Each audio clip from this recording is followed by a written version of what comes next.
नमस्कार प्यारे विद्यार्थियों। तो विद्यार्थियों, आप सभी का आपके अपने YouTube channel exam study channel में स्वागत है।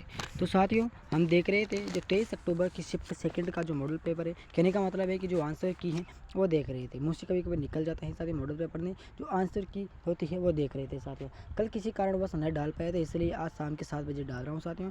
तो शुरू करते हैं क्लास को। क्लास शुरू करने से पहले छोटी सी रिक्वेस्ट है साथियों कि एग्जाम स्टडी चैनल को सब्सक्राइब जरूर कर लीजिएगा। 24 तारीख की शिफ्ट भी आपको तैयार जल्दी मिल जाएगी साथियों। क्लियर हुआ? ओके, तो शुरू करते हैं। तो देखो साथियों, आज का यानी कि इसका जो आंसर की है उसका पहला क्वेश्चन है कि बलवंत राय मेहता समिति निम्नलिखित में से किस उद्देश्य से स्थापित की गई थी साथियों। जो बलवंत राय की मेहता समिति है वो किस उद्देश्य से शुरुआत की गई थी साथियों। तो वो की गई थी सामुदायिक विकास परियोजना को बेहतर दक्षता से लागू करने के सुझाव के लिए उसको लागू किया। सी आंसर इसका बिल्कुल सही हो जाएगा। अगला क्वेश्चन है कि राज्य के नीति निर्देशक सिद्धांतों का निम्न में से कौन सा भाग भारतीय संविधान से संबंधित है। तो वो हो जाएगा साथियों आपके सामने चौथा ए हो जाएगा। ओके, अगला है कि भारत के संविधान की प्रस्तावना में शब्द यानी कि सोशलिस्ट है कि समझवादी और सेक्युलर यानी कि धर्मनिरपेक्ष के संशोधन द्वारा जोड़े गए थे। तो वो जोड़े गए थे साथियों आपके सामने 44वां संशोधन की बी इसका बिल्कुल करेक्ट आंसर हो जाएगा साथियों। अगला है कि चूज द मोस्ट अफरेट रिस्पेक्ट। देखिए साथियों, मेरे इंग्लिश जो है थोड़ा सा वीक है, इसलिए फ्रॉम द सेंटेंस हो गया। इसमें आपको जो पैसिव वॉइस है वो उसको आपको कन्वर्ट करना है। तो इसका चौथे का आंसर हो जाएगा आपके सामने डी हो जाएगा साथियों। He want whose not to walk on snow as it is words safe. ये बिल्कुल इसका करेक्ट आंसर हो जाएगा साथियों। पांचवा करेक्ट आंसर आपके सामने हो जाएगा सी इज रनिंग हो जाएगा साथियों। क्लियर हुआ? अगला क्वेश्चन छठा नंबर का identify of grammatically most appropriately sentence from the opposite, यानी कि अपोजिट आपको ऑप्शन इसका बताना है क्या। तो इसका छठा का आंसर हो जाएगा साथियों बी। ओके, बिल्कुल बी होगा क्या? बी नहीं होगा, या इसका आंसर डी हो जाएगा। क्लियर हुआ? अगला है तो इसका आपको बताना है साथियों। तो सातवें का आंसर आपके सामने हो जाएगा सी। ओके, हेज मिस्टेकन हो जाएगा साथियों। ओके, अगला क्वेश्चन है 8 नंबर का कि चतुराई शब्द में कौन सा प्रत्यय है। बिल्कुल करेक्ट आंसर हो जाएगा साथियों इसके अंदर डी। ओके, आई बिल्कुल सही हो जाएगा। अगला है कि अनेकार्थी शब्द कनका निम्नलिखित में से एक अर्थ नहीं है। और अनेकार्थी शब्द का कनक में इसमें 3 तो सही है लेकिन एक नहीं है साथियों, तो वो हो जाएगा आपके सामने बी। ओके, जो धतुरा है वो इसका नहीं होगा। 10वां कि निम्नलिखित में से अरण्य का पर्यायवाची शब्द, अरण्य का अर्थ होता है जंगल होता है साथियों, तो जरण्य का पर्यायवाची शब्द है इनमें से, तो हो जाएगा डी, ये तुरंग हो जाएगा। ओके, अगला 11 नंबर का क्वेश्चन है कि इंदिरा गांधी नहर पर राजस्थान के निम्नलिखित में से किस क्षेत्र में अवस्थित, यानी कि वहाँ पर अवस्थित, वहाँ से बहती है विद्यार्थियों, तो वह बहती है अरावली क्षेत्र से बहती है। ओके, 12वां है कि भारत के निम्नलिखित में से किसी क्षेत्र में आर्द्र पर्णपाती वन नहीं पाए जाते। भारत के निम्नलिखित में कौन से क्षेत्र हैं जहाँ पर आर्द्र पर्णपाती वन नहीं पाए जाते विद्यार्थियों, तो वो हो जाएगा इसके अंदर ए। पश्चिमी घाट के पूर्वी ढलान में यह वन नहीं पाए जाते हैं साथियों। अगला क्वेश्चन है 13 नंबर का कि निम्नलिखित में से किसी राजस्थान के प्राचीनतम संग्रहालय के रूप में जाना जाता है। इनमें से आपको बताना है कि राजस्थान के प्राचीनतम संग्रहालय के रूप में किसको जाना जाता है, तो वो जाना जाता है आहड़ को। किसको? आहड़ को। अगला है कि क्या बाईं और दो पदों के मध्य कुछ संबंध और उसी प्रकार संबंध उसके दाईं और के दो पदों के मध्य प्रश्नवाचक चिन्हों में आने वाले विकल्प का आपको पता लगाना है। तो क्या होगा इसके अंदर? तो इसके अंदर हो जाएगा साथियों डी। ओके, 125 बिल्कुल सही आंसर हो जाएगा साथियों। अगला है कि नीचे दी गई आकृति में त्रिभुजों की संख्या आपको बताना है, तो वो हो जाएगा ए। ओके, 15 हो जाएगा। अगला है कि इसमें ये क्वेश्चन दिए गए हैं, तो इसका आंसर क्या होगा, तो 16वें का आंसर आपके सामने हो जाएगा डी। ओके, डी कहाँ पर है? ए हो जाएगा। ओके, इसमें बिल्कुल पढ़ लेना और इसका आंसर आपको देना है। क्लियर हुआ?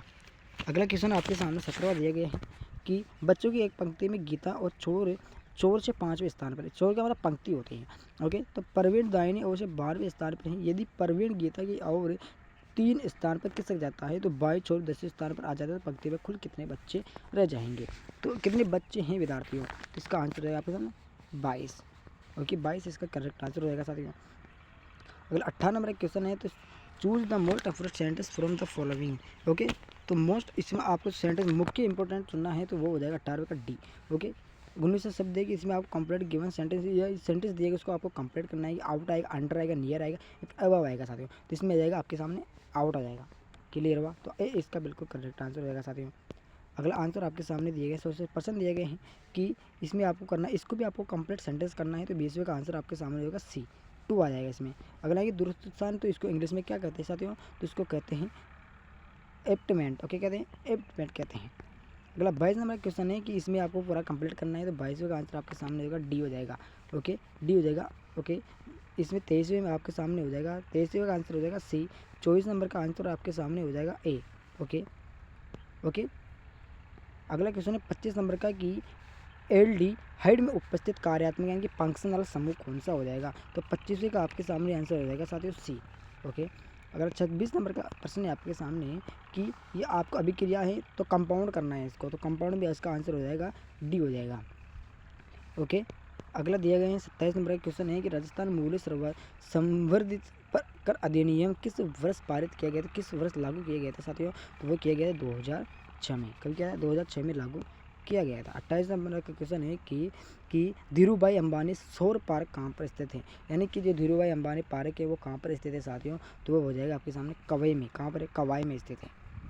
अगला है कि निम्नलिखित में से कौन सा राजस्थान का पहला बड़ा कोयला आधारित ताप विद्युत संयंत्र है? तो कौन सा है साथियों? तो हो जाएगा कोटा ताप विद्युत संयंत्र, जो कोटा के अंदर स्थित है साथियों। अगला क्वेश्चन है 30 नंबर का है कि नीमका थाना कांतरी नदी के स्रोत पर ताम्र संस्कृति का कौन सा स्थल खोजा गया है?